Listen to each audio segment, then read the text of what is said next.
If you had a choice between eating some Kellogg's Corn Pops, okay, or eating the box it came in, which one would be considered healthier? Go ahead and comment down below. I initially thought it would be the box, but apparently I'm completely wrong because there was a recall a few years ago on 4 Kellogg's cereals. We got Corn Pops, we got Honey Smacks, Fruit Loops. It's spelled F-R-O-O-T, so it's not actual fruit because there's no fruit in it, and Apple Jacks. So they recalled 28 million boxes of cereal. That's a lot of cereal. So first thing is that kind of got my attention is I'm like, that's just 4 cereals that they recalled, right? That's not all the cereal that they have out there. And then if you go to the grocery store, this might be a shocker, and I'm being very sarcastic. They have an entire aisle, okay, in the grocery store dedicated to cereals. Incredible. So what does this tell me? It tells me that there's a lot of kids or adults eating cereal to have that much cereal. And the bigger surprise was that there's really nothing in the actual cereal that they did a recall on. It was actually in the box. Apparently there was some, and they described it as this: uncharacteristic off flavor and smell. It had a metallic smell to it, which possibly could create, but only temporary, some nausea and diarrhea in some people. And it is true that when you eat things, part of the box it came in does end up in your body. Now, the other thing that's interesting when I was reading up on this is that Kellogg's had a little history, and apparently it started out as being somewhat a health food because it used certain fiber extracts, and at that time didn't have all this extra sugar. So apparently it did help some people, but it was the initial intention was to create a healthy product. And then as I was reading this, it went on to say a commitment that continues today. And that kind of threw me off because I don't know, I just assume that everyone knows that cereal is not a health food, but apparently it's promoted as something that's healthy. And I just found that interesting. And I wanted to create this video on this just to kind of take a look at how this product is promoted. I wanted to know, how can they possibly justify something that is ultra processed as a processed food? I mean, it's not just processed food, it's ultra processed food with added sugars. In fact, it is the second source of calories for kids with added sugar.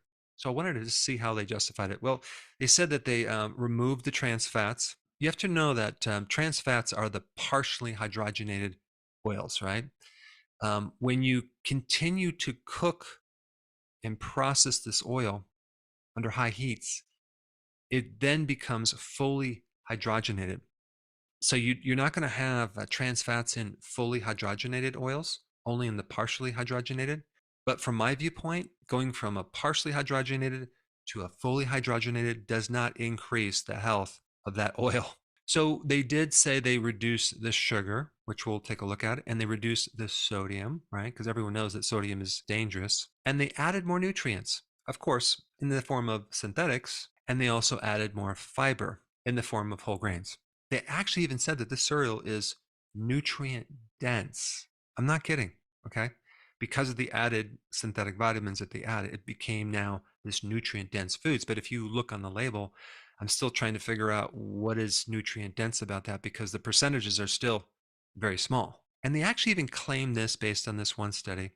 It can decrease the risk of obesity and being overweight. Now, how can they possibly claim that? Well, if you look at the study, it's based on this one observational study, right, which is not very credible. But this study is based on a single 24-hour dietary recall. So just asking the parents, what did your child eat in the last 24 hours? And then they just kind of correlated that with that's probably what they're eating on a regular basis.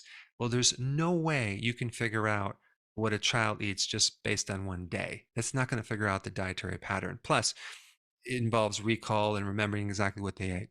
And a lot of these kids go to school, and about 30% of their calories comes from the food at school. And so the parent doesn't always know what they ate at school. But that's what they base this claim on, this one observational study with a 24-hour remembering what the child ate. They also claim that it can contribute to an overall healthy dietary pattern of eating, which is so bizarre to me.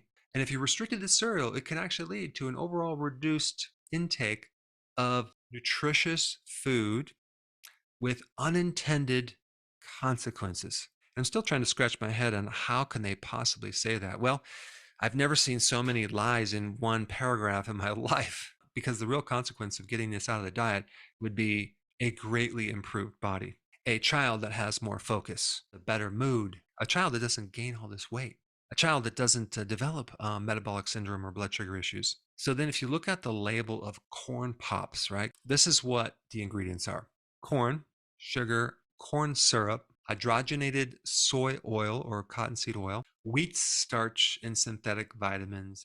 And this is interesting because 1 cup of the cereal is 27 grams of carbohydrate, but only 9 grams of sugar with 0 fiber.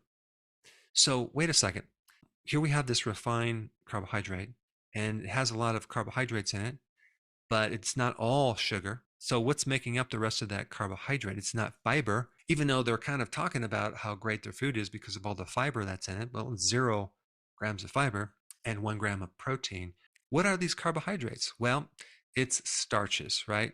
So a starch is slightly different than a sugar. A sugar is kind of like broken down into a smaller carbohydrate, but starches have these chains of additional sugars that are attached.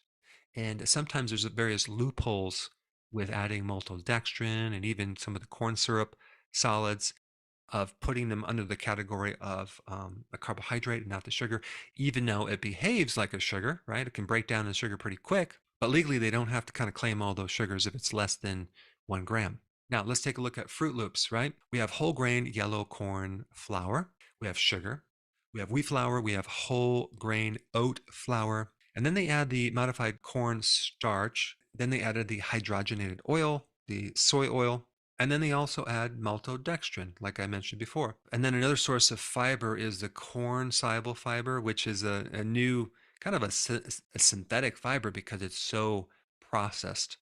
And then they add red 40, yellow 5, and blue 1. These are food colorings.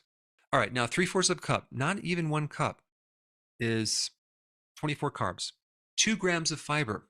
Now, again, there's not a lot of fiber in these cereals.